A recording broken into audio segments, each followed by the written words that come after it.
नमस्कार दोस्तों, स्वागत है आपका आज की एक नई वीडियो में। तो यार, जैसे कि आप लोगों को पता है, आईटीआर फाइलिंग का सीज़न चल रहा है और आज हो गई है 5 सितंबर 2025। 10 दिन रह गए हैं आईटीआर फाइलिंग में, उन केसेस में जो नॉन ऑडिटेड एसएससीज हैं और जो इंडिविजुअल्स है सैलरीड हैं। तो यार, आज की वीडियो में हम बात करने वाले हैं बेनिफिट्स ऑफ फाइलिंग आईटीआर। कई लोगों के हमारे पास कॉल आते हैं, मैसेजेस भी आते हैं, कुछ हमारे एग्जिस्टिंग क्लाइंट्स हैं। सो लोगों का अभी ना बहुत ज़्यादा परसेप्शन आज भी उतना क्लियर नहीं है कि यार हम आईटीआर फाइल कर देंगे तो हमें हर साल करनी पड़ेगी, यार ये बिना बात की लायबिलिटी है। तो आज इस वीडियो के माध्यम से यार मैं आप लोगों को ये बताना चाह रहा हूँ कि आईटीआर फाइलिंग के बेनिफिट्स क्या हैं।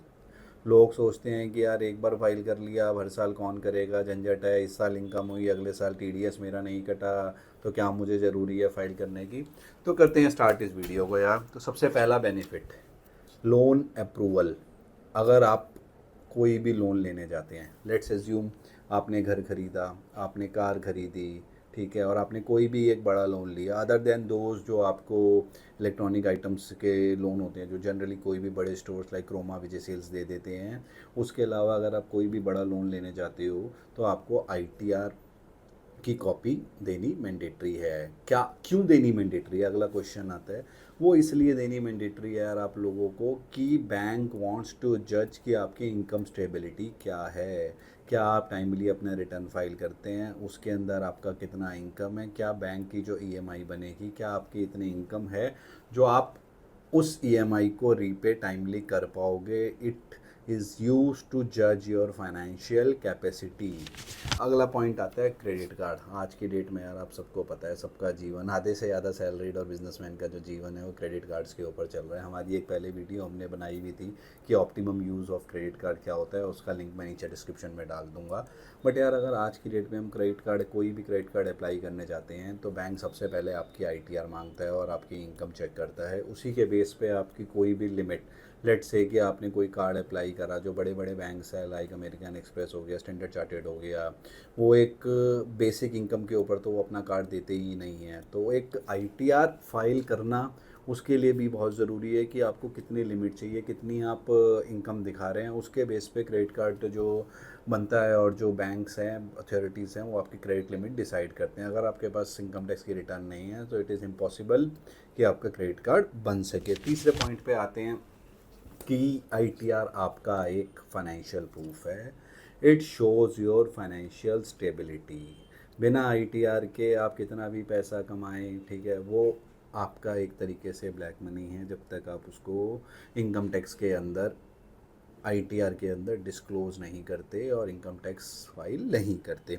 चौथा आ जाता है वीज़ा प्रोसेसिंग। अगर आप भी हैं घूमने के शौकीन, तो भाई बड़ी बड़ी कंट्रीज़ का वीज़ा बिना आईटीआर के नहीं लगता। आपको भी जाना है यूरोप, आपको भी जाना है ऑस्ट्रेलिया, आपको भी जाना है यूएस, तो आप भूल जाएं कि आईटीआर के बिना आपका वीज़ा लगेगा, क्योंकि एम्बेसी आपकी आईटीआर से असरटेन करती है कि आप अगर एज ए टूरिस्ट भी जा रहे हो तो आप अपना खर्चा और अपनी फैमिली का खर्चा उठा पाओगे या नहीं उठा पाओगे। So for any visa like educational, tourist और टेम्परेरी जॉब के लिए कोई आप वीज़ा अप्लाई करते हैं तो आपको वीज़ा बड़ी कंट्रीज़ का नहीं मिलेगा जब तक आपके पास एक वैलिड आईटीआर नहीं है।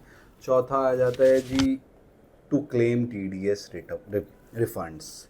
हमने सोचते हैं कि यार हमारी कोई इनकम तो है नहीं, हमने बैंक में एफडी करा दी थी जिसका जो है इंटरेस्ट 10,000 रुपये से ऊपर आ गया, तो अब उसका अगर आपको रिफ़ंड लेना है तो आपके लिए आईटीआर मैंडेटरी है।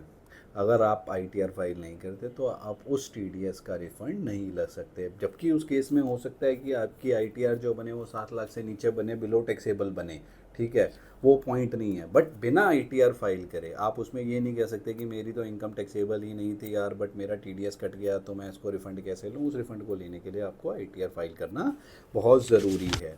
कंपनसेशन ऑफ लॉस, जो लोग करते हैं शेयर ट्रेडिंग, जब लॉस हो जाता है वो कहते हैं यार हमें तो लॉस हुआ है, हमें ITR क्यों ही फाइल करनी, कोई हमारी इनकम थोड़ी हुई है, कोई प्रॉफिट थोड़ी हुआ है। तो अरे यार आज लॉस हुआ है ना, कल को नेक्स्ट ईयर्स के अंदर आपको इनकम होती है तो इनकम पे तो आपको सरकार को टैक्स देना पड़ेगा ना। तो यार अगर जो पुराना, पर हाँ सरकार आपको कहती है कि जो आपका पुराना लॉस हुआ है अगर आपने उसमें रिटर्न फाइल करी है तो उस लॉस का बेनिफिट आपको अगले साल की इनकम में मिल जाएगा, और ये मिलेगा आपको 4 या 8 साल तक, depending on the nature of loss. Sir high insurance coverage के लिए अगर आपके पास वैलिड ITR नहीं है और आपकी ITR मिनिमम है तो यार आप मान के चलो कि आपको बड़ा इंश्योरेंस टर्म प्लान नहीं मिलेगा। 50 लाख से ऊपर आप अगर कोई भी टर्म प्लान लेने चाहते हो तो आपको इनकम टैक्स रिटर्न मैंडेटरी है, बिकॉज वहीं से आपकी फाइनेंशियल हेल्थ के बारे में आपके इंश्योरर को पता लगेगा कि ऐसा तो नहीं है आप सिर्फ इंश्योरेंस किसी मालिशियस इंटेंशन के साथ ले रहे हो और आपका इनकम उतना नहीं है। तो लास्ट पॉइंट आता है गवर्नमेंट टेंडर्स। अगर आप गवर्नमेंट किसी भी तरीके का कोई सप्लाई ऑफ सर्विसेज और सप्लाई ऑफ गुड्स का टेंडर निकालती है तो उसके लिए आपके पास एक वैलिड ITR होना ज़रूरी है।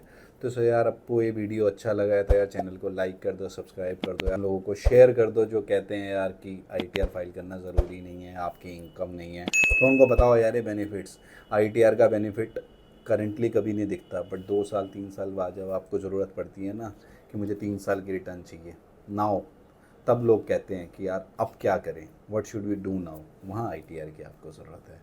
नमस्कार, थैंक यू।